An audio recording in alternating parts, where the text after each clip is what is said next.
कक्षा में मैंने क्या पढ़ाया था आप लोग को? संज्ञा। तो आज मैं आप लोगों को सर्वनाम के बारे में जानकारी दे रही हूँ, ठीक है? आप लोग अच्छे हो? हाँ, क्यों नहीं अच्छे रहेंगे? अभी तो घर में रहते हैं, है ना? थकान भी नहीं होती है, घर में चुपचाप आराम से रहते हैं। थोड़ी देर पढ़ लेना चाहिए, है ना? चलिए अब मैं पढ़ाती हूँ, तो ध्यान से सुनिएगा। आप लोग के सामने नोटबुक है ना, जहाँ आप संज्ञा लिखे थे? हाँ, तो अब सर्वनाम की बारी है। तो आज मैं आप लोगों को सर्वनाम पढ़ाऊंगी। सर्वनाम किसे कहते हैं? सबसे पहले तो सर्वनाम की परिभाषा जानी है ना? तो सर्वनाम किसे कहते हैं? संज्ञा के स्थान पर आने वाले शब्द को सर्वनाम कहते हैं। संज्ञा के स्थान पर, संज्ञा के स्थान पर आने वाले शब्द को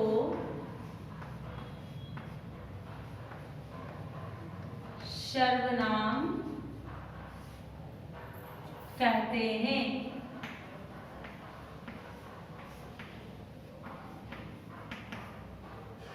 जैसे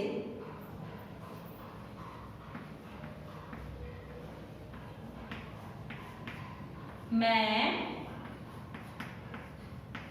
तुम, वह, यहाँ, वहां इत्यादि। ठीक है? तो मैंने यहां लिखा संज्ञा के स्थान पर आने वाले शब्द को क्या कहते हैं? सर्वनाम कहते हैं। अब जैसे मैं, तुम, वह, यहाँ, वहां इत्यादि आप लोग जानते हैं। अब जैसे कि इसमें दिया हुआ रहेगा कि वह गायक है, वह गायक है, तो अब इसमें सर्वनाम क्या होगा? गायक क्या है? संज्ञा है, तो वह क्या हो जाएगा? सर्वनाम। क्योंकि मैंने वहां किसी का नाम नहीं दिया, किसी का नाम दिया नहीं दिया, इसलिए वो क्या हो जाएगा? वह जो है सर्वनाम होगा, क्योंकि वो संज्ञा के बदले आया है। वह क्या है? संज्ञा के बदले आया है, इसलिए वह सर्वनाम हो गया।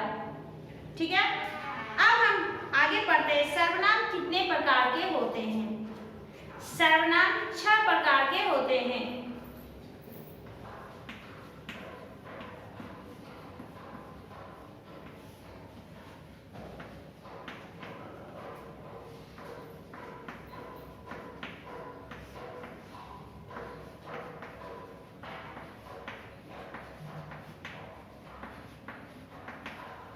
सर्वनाम कितने प्रकार के होते हैं? तो सर्वनाम जो है वो 6 प्रकार के होते हैं। सबसे पहला क्या है? पुरुषवाचक।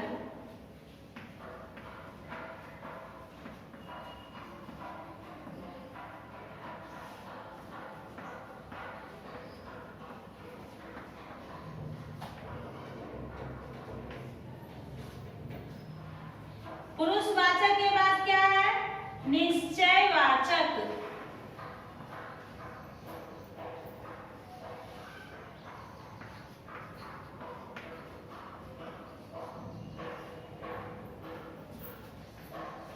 तीसरा क्या हो जाएगा? अनिश्चयवाचक।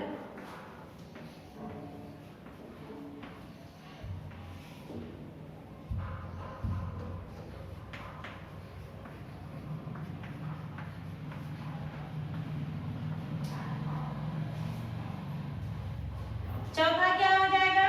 प्रश्नवाचक।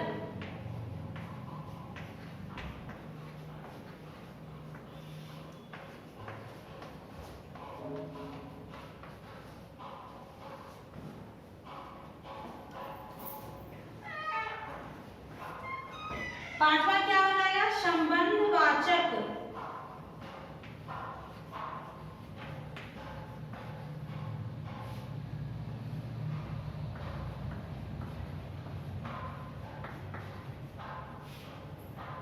छठा क्या हो जाएगा? निजवाचक।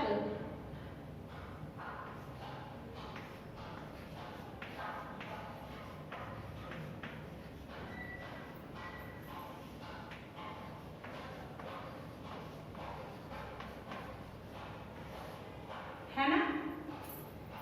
पहला क्या हो गया, पुरुषवाचक सर्वनाम, दूसरा क्या, निश्चयवाचक सर्वनाम, तीसरा अनिश्चयवाचक सर्वनाम, चौथा प्रश्नवाचक सर्वनाम, पांचवा संबंधवाचक सर्वनाम और छठा निजवाचक सर्वनाम। अब मैं आप लोगों को बताने जा रही हूं कि सर्वनाम जो दिया गया भेद उसकी परिभाषा। ठीक है बच्चों, आप लोग तैयार हैं? चलिए, अच्छी बात है।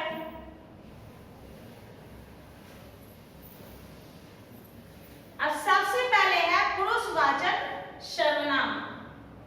सबसे पहले क्या है, पुरुषवाचक सर्वनाम।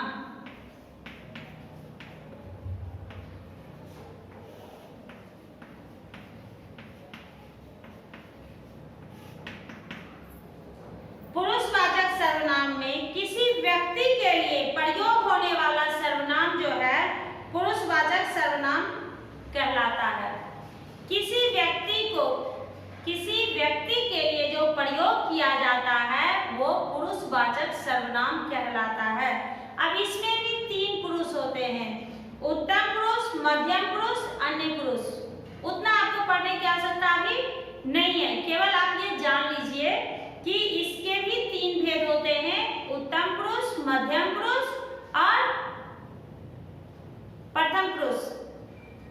अब देखिए, उत्तम पुरुष में क्या होता है, बोलने या लिखने वाला, बोलने या लिखने वाला, बोलने वाला या लिखने वाला, वो जो होता है अपने लिए जिस सर्वनाम का उपयोग करता है उसे उत्तम पुरुष कहते हैं। जो खुद के लिए बोलता है और लिखता है उसे उत्तम पुरुष कहते हैं। मध्यम पुरुष, सुनने वाला या सामने वाला व्यक्ति, सुनने वाला या सामने वाला व्यक्ति जो होता है उसके लिए जो हम सर्वनाम का उपयोग करते हैं वो हो गया मध्यम पुरुष। अन्य पुरुष में क्या होता है, वक्ता और श्रोता को छोड़कर, यानी बोलने वाला, वक्ता कौन होता है, बोलने वाला, श्रोता कौन होता है, सुनने वाला। याद रखिएगा, वक्ता बोलने वाला, श्रोता सुनने वाला। इसको छोड़कर किसी अन्य व्यक्ति के बारे में जो सर्वनाम हम इस्तेमाल करते हैं उसे अन्य पुरुष कहते हैं। उसे क्या कहते हैं, अन्य पुरुष कहते हैं। अब जैसे कि यहाँ दिया हुआ है आपको, इसमें हम लोग लिख सकते हैं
जैसे कि यहाँ मैंने लिखा, किसी व्यक्ति के लिए जो सर्वनाम हम इस्तेमाल करते हैं उसे पुरुषवाचक सर्वनाम कहते हैं। जैसे वह जाता है, वह खाता है, वह सोता है, क्या हो जाएगा, पुरुषवाचक सर्वनाम।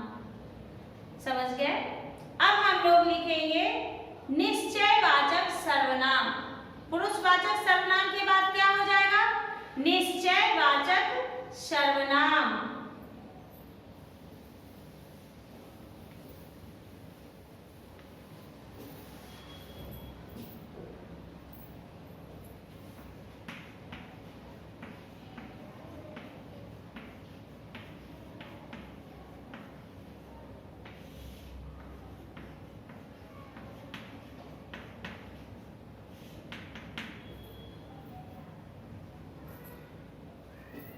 निश्चयवाचक सर्वनाम में होता है कि किसी भी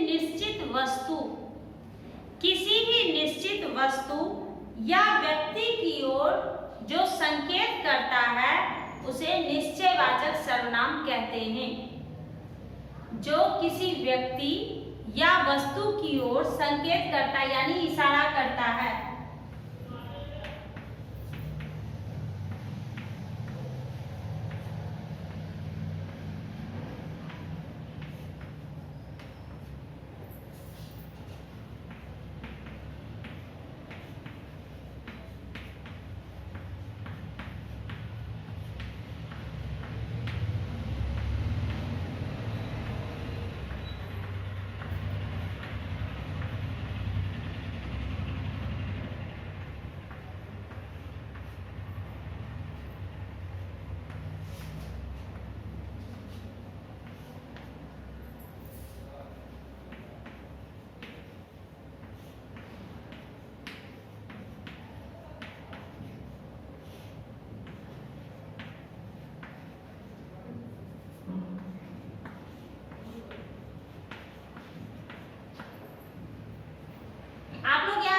टीचर ने क्या लिखा? जो किसी व्यक्ति या वस्तु की ओर संकेत करता है उसे निश्चयवाचक सर्वनाम कहते हैं। अब जैसे कि रहेगा कि ये खतरनाक है, इसे मत छूना, ये खतरनाक है, तो निश्चय ही वो खतरनाक होगा, इसलिए हम लोग उसे निश्चयवाचक सर्वनाम कहते हैं। जो निश्चय है, जो निश्चित है।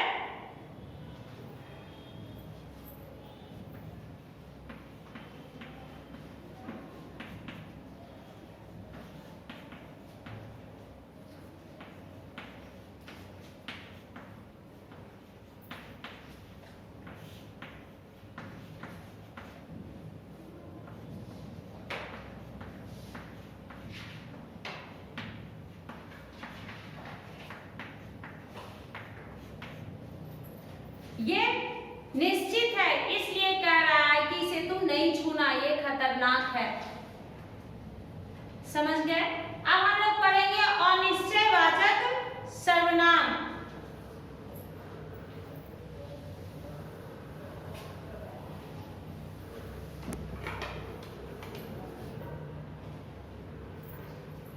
तीसरा है अनिश्चयवाचक।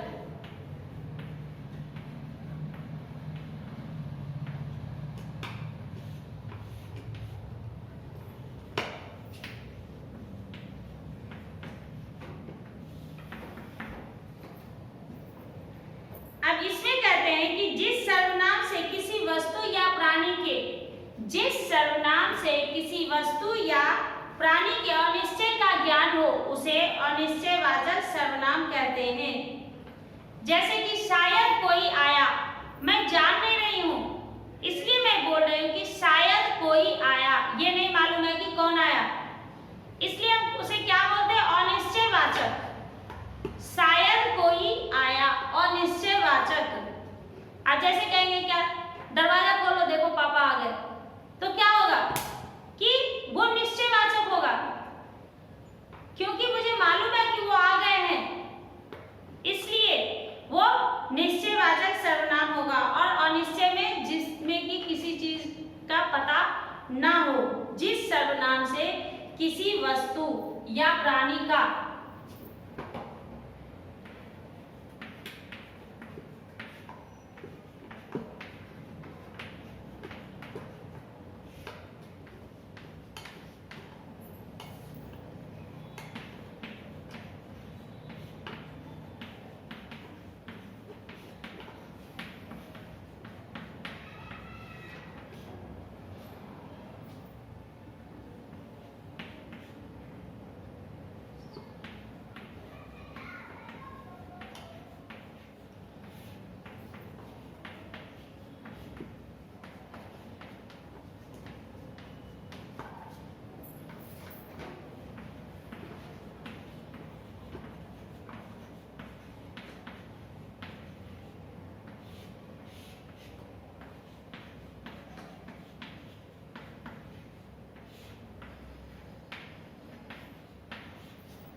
जिस सर्वनाम से किसी वस्तु या प्राणी का अनिश्चय ज्ञान हो उसे अनिश्चयवाचक सर्वनाम कहते हैं। इसमें क्या है कि अब अनिश्चयवाचक सर्वनाम जिसे हमको किसी के आने की खबर ना हो, जैसे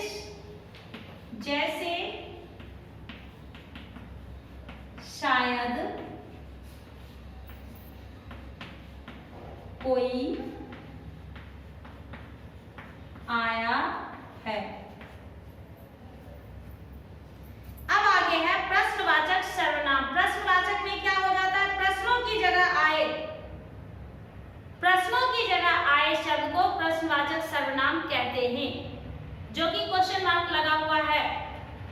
जैसे शादी में कौन जाएगा, खेलने कौन जाएगा, क्वेश्चन मार्क है।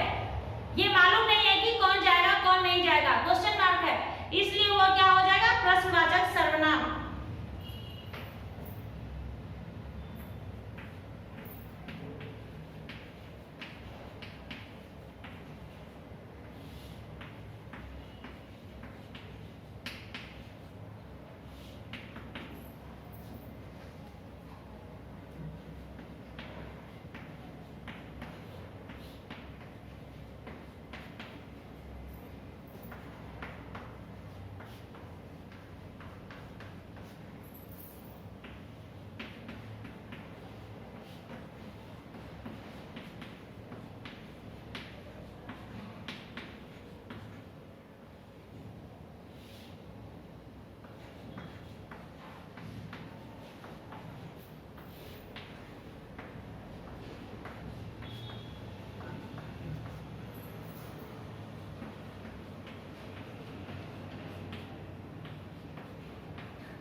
जैसे खेलने कौन जाएगा, ये क्वेश्चन मार्क है, ठीक है, ये आपका क्वेश्चन मार्क हो गया, इसलिए यह प्रश्नवाचक सर्वनाम कहलाएगा।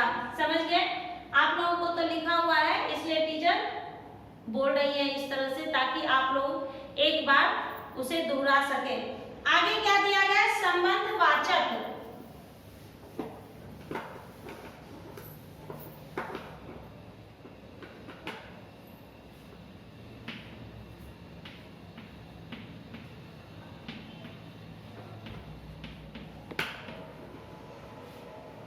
संबंधवाचक सर्वनाम।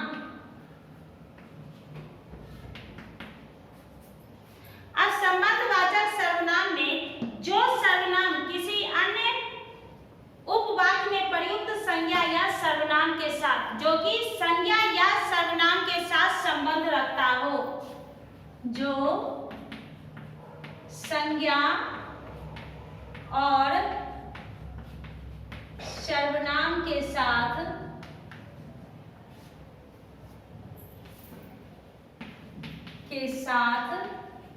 संबंध रखता हो,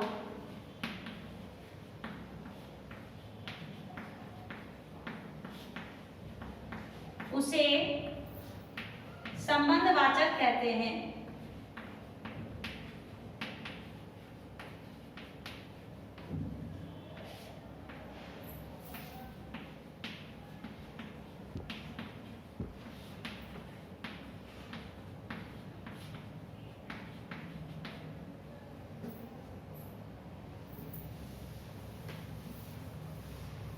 जैसे